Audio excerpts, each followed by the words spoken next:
They sold tax policy, so the federal government is now in charge of sales tax policy in British Columbia. Well, I guess my question is, so your argument is that they knew they were lying about the budget, therefore they needed some money to paper this over. The signing bonus came in. In return, federal government takes over the tax policy. BC government gets $1.6 billion. Will you pay it back if you bring back the Social Service Tax Act? Well, remember, we'd have to negotiate with the federal government, and Premier Clark has said the same thing. You'd have to negotiate with the federal government under those conditions. You know, when you talk about would we pay it back, every year the federal government sends in the neighborhood of $7 billion to British Columbia in transfer payments. So the issue wouldn't be whether we'd pay it back. The issue would be whether they would withhold it from transfer payments, right? And on that, British Columbia would have to negotiate, and the federal government would have to decide whether it wanted to punish British Columbia, you know, again, because we get a lesser share of just about every part of government spending from Ottawa, whether they want to punish British Columbia again for the voters having decided against the will of the Conservative government in Ottawa and the Liberal government in Victoria. So I take it you're not going to answer my question whether you would pay the $1.6 billion back. But it's not a question of that. I mean, obviously, or at least whether they would withhold, and what you would do. Would you take them to court if they dipped into the Canada Health and Social Transfer? Obviously, Premier Campbell and Premier Clark and Mr. Falcon, obviously they signed a lousy deal for British Columbia, right? But you don't make a tax decision for all time based on a one-time payment. You don't do that. I mean, we're going to receive $70 billion from the federal government over the next 10 years. This is $1.6 billion. We would try and get the best deal possible for the province, right? But, you know, at the end of the day, they have the power under the agreement, because we were so badly sold out by the BC Liberals. They have the power to take the $1.6 billion back. So our negotiating position isn't as strong as I'd like it to be, right, to negotiate on those questions. So, you know, when they're sending money under transfer agreements, then obviously they can withhold some of that money, and that's within their power to do. I guess one of the issues that strikes me about the HST is it really hammers the restaurant sector. Yeah. And the restaurant sector is disproportionate number of, you know, immigrants go into the restaurant sector because their professional credentials might not be recognized. It's a sector of the economy that has much greater diversity. And I'm just wondering, when you look at it kind of through this prism, whether you think the HST is actually discriminatory public policy in that it discriminates in a curious way against immigrants and against people of color, maybe on a collective basis. I think it definitely hurts the restaurant industry. I mean, it definitely does. I mean, that we've seen a dramatic loss. I think you talk to most restaurants, there's a dramatic negative impact on the industry. It's a labor-intensive industry. It employs a lot of people. It's been hurting. You know, I talk to people for the first time. Talk to people who always tipped 15% in restaurants. You know, 15% on the bill. You know, and now, for the first time in their lives, they're looking at the bills and saying they're tipping 15% before the taxes, because the taxes just went up dramatically, right, as a result of what the government did. It's a tax on food. Lots more people are eating out, and it's a tax on people in the industry. And what happened here, interestingly enough, was that that's an industry that clearly has been negatively affected. They don't really have, it's a labor-intensive industry. They can't really write off anything under the HST, right? So they've been damaged by the HST. Now, ironically, as part of the effort, if you're a small restaurant that's making a little bit of money, then obviously the government as well just increased your small business taxes effectively compared to what they said they were going to do, right, in order to compensate for an HST, which also damages you. So it's a real double whammy for the restaurant sector. They're really taking it on the chin, as are a lot of other small businesses. I mean, you go up and down Kingsway. I mean, I heard that there's some business associations that are supporting the HST. Well, you go up and down Kingsway in my constituency, you won't find many small businesses in that category.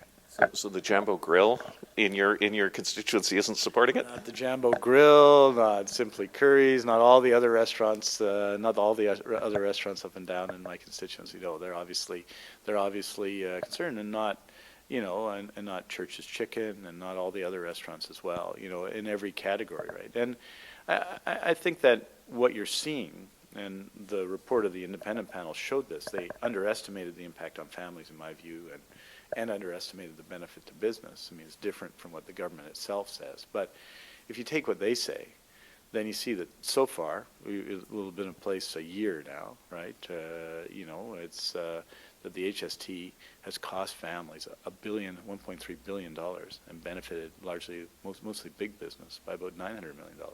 One thing I'm curious about the HST, and this will be my final question, is that traditionally, provincial governments have collected sales taxes, and traditionally, federal government originally collected income taxes, and the municipal government collected property taxes. Now you've got the federal government in charge of the consumption tax side of the equation.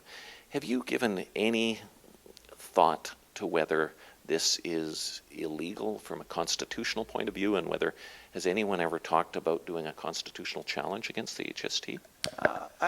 I would guess it's not illegal, because provincial governments enter into these agreements of their own free will, right? You could argue, right?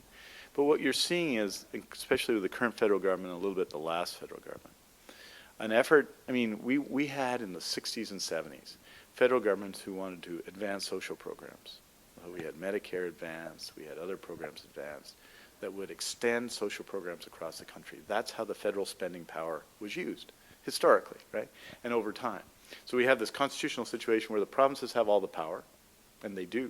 I mean, most of the important things that happen in Canadian government happen in provincial jurisdiction, not in federal jurisdiction. And the issues are much more fraught in provincial jurisdiction than federal jurisdiction. So historically, we had activist federal government that said, we want Medicare in Canada, we want better post-secondary education in Canada, and we're going to intervene, right? And we're going to help provinces, and we're going to have federal-provincial agreements that support healthcare and support education. Now we have provinces in Canada that aren't interested in social programs and in supporting those community programs that make life better in the community, in my view. And we have federal governments who are in the same category, both conservative and liberal in recent times. So what's happened? They've used their spending power to encourage us to drop bank taxes, right? There was an intervention by the federal government. Mr. Harper's conviction and pressure is to drive provincial governments, sometimes with financial incentives, to have a lower business tax rate, because he wants a 25% tax rate across the country for big business, right?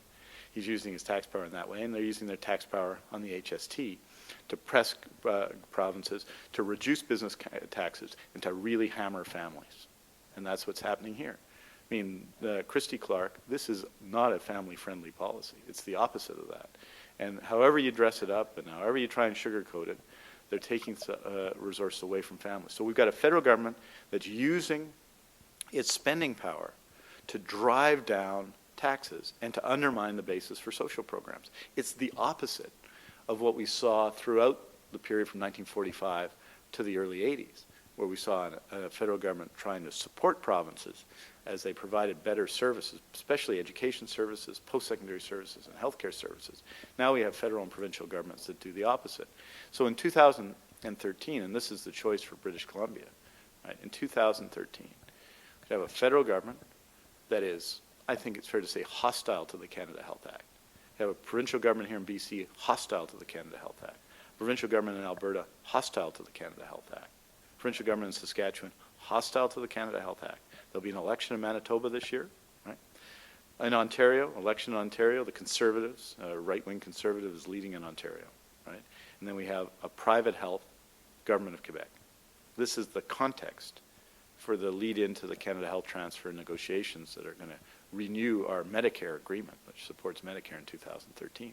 So what that says to me is the whole country needs an NDP government in British Columbia as a counterbalance here, a government that supports public health care and doesn't oppose it as clearly the current Liberal government does here.